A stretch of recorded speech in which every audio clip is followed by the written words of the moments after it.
Imagine a prison built by its most dangerous inmate. Not walls to keep him in, but walls to keep his enemies out. A fortress on a fog-covered mountain, guarded by men loyal not to the state, but to the king of cocaine himself, Pablo Escobar. They called it La Catedral. But inside it was no cathedral of faith. It became a cathedral of fear, murder, and secrets buried in unmarked graves.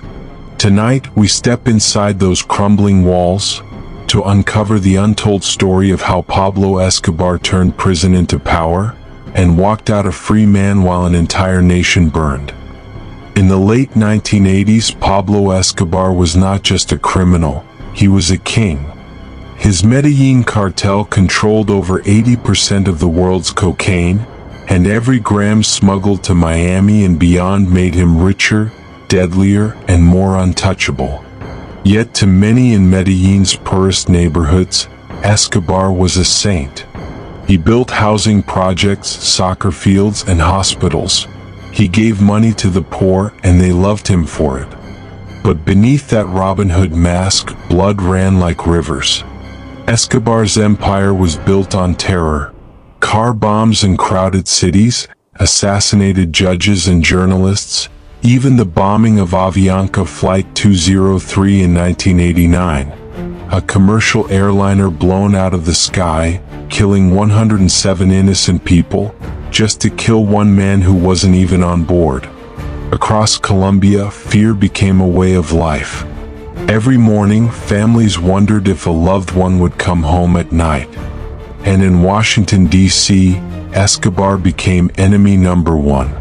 U.S. officials demanded extradition so he could face trial in an American courtroom, away from his billions and his killers for hire. Escobar's answer was chillingly simple. Prefiero una tumba en Colombia que una celda en Estados Unidos. Means, I'd rather have a grave in Colombia than a cell in the United States. As the violence spiraled and the body count rose, the Colombian government grew desperate. And so, in 1991, they made a deal with the devil himself. Escobar would surrender if he could build and serve time in his own prison. A prison under his control, guarded by men he trusted. A prison with no extradition, no foreign agents, no risk of betrayal. Incredibly, the government agreed. And so, high in the misty mountains overlooking Medellin, Escobar built La Catedral, the cathedral. But it was a cathedral only in name. In reality, it was a palace of power, a multi-million-dollar compound complete with a soccer field, a barbecue pit, giant televisions, a jacuzzi with views of the valley below, and even a nightclub. The guards? Handpicked by Escobar himself, loyal not to the state but to El Patron. Surveillance cameras were installed, but the only people watching them were men who owed Escobar everything. On June 19, 1991, the king drove himself through the prison gates. A moment that should have ended an empire instead became a masterstroke.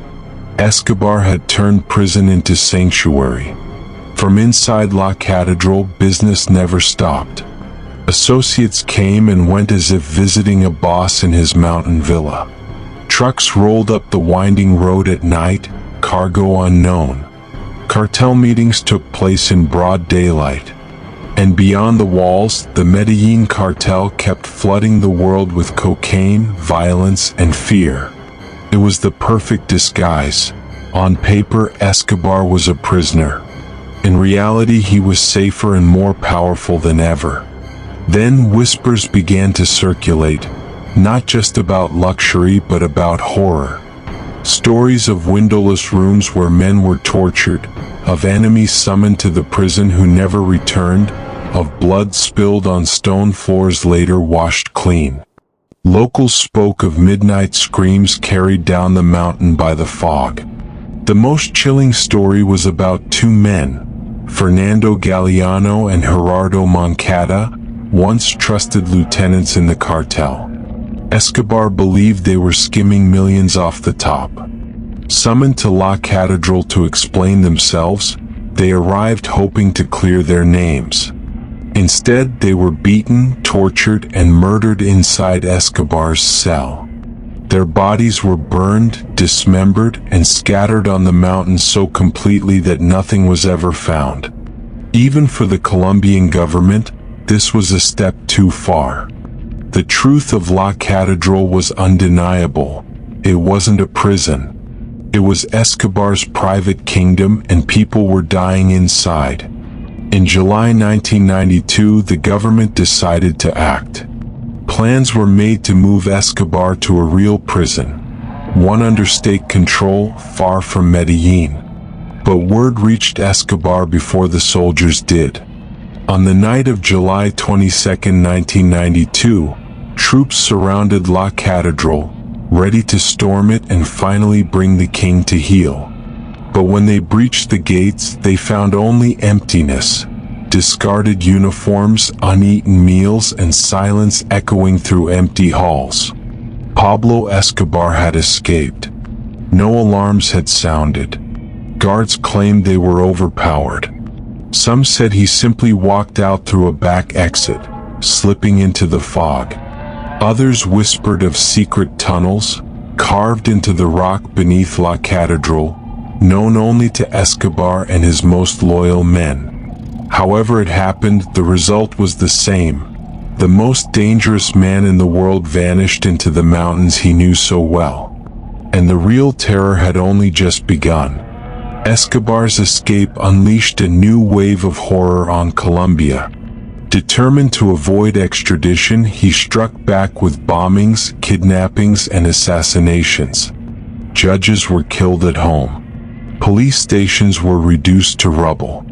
Entire families vanished overnight. The Colombian government formed the Search Bloc, an elite police and military task force whose only mission was to hunt down Escobar. But they weren't alone. In the shadows, a darker force gathered. Los Peeps, or people persecuted by Pablo Escobar. A secret alliance of Escobar's enemies, including the rival Cali cartel and former allies now thirsty for revenge. Los Peeps waged war Escobar's way: bombs, torture, murder. They assassinated his lawyers, destroyed safe houses, and threatened his family. For every friend Escobar had, there seemed to be 10 more enemies willing to kill or die to see him fall. And so, the walls around Escobar began to crumble. His lieutenants betrayed him, giving up locations for survival. His fortune, once thought endless, drained away. And the city that once protected him turned its back, exhausted by years of blood and fear. By late 1993, Escobar was a fugitive without an empire, hiding in half-finished apartments and crumbling safe houses, speaking to his family only through scratchy phone calls that risked his life every time. On December 2, 1993, Escobar made one such call, a final, fatal mistake. The Search Bloc triangulated his signal to a neighborhood in Medellin. As agents moved in, Escobar tried to escape across the red-tiled rooftops. Gunfire erupted. Within moments, Colombia's most wanted man lay dead on the tiles, blood pooling around his head. A bullet had pierced his ear, though to this day some believe Escobar pulled the trigger himself, choosing death over capture. In the streets, thousands gathered to mourn. Mothers cried. Children carried pictures of the man they knew as El Patron. To them, Escobar had built homes and fed the hungry. To the rest of the world, he was the face of terror. The king of cocaine was gone, but the scars he left on Colombia would last for generations. And what of La Catedral, the ghost prison? Today, it still stands high above Medellin, swallowed by vines and fog. The nightclub where cartel lieutenants danced is silent now, walls cracked by rain and time. The jacuzzi is empty, littered with leaves. Locals and tourists brave enough to visit speak of an unsettling chill. Some claim to see shadows moving in doorways or hear whispers on the wind at night. Others say the spirits of Escobar's victims still haunt the mountain, trapped forever in the place built by the man who ordered their deaths. No one knows how many men died behind those walls. How many were tortured, buried in shallow graves and forgotten. All that remains are rumors and ruins. La Catedral was supposed to be a prison. Instead, it became a symbol of what happens when power is allowed to buy anything, even justice itself. A place where the state surrendered to fear and the cost was paid in blood. Imagine standing there today, the fog curling through rusted gates, and remembering what this place once was. A monument not to punishment but to power. Built not to cage a monster, but to let him rule in peace. A prison built by a king, haunted by murder, abandoned to time, and left to the ghosts who remember what happened on that mountain. If you found this story chilling, subscribe to the channel for more untold horrors and forgotten histories. And tell us in the comments, would you dare to walk through La Catedral's halls, or would you rather let its ghost sleep undisturbed?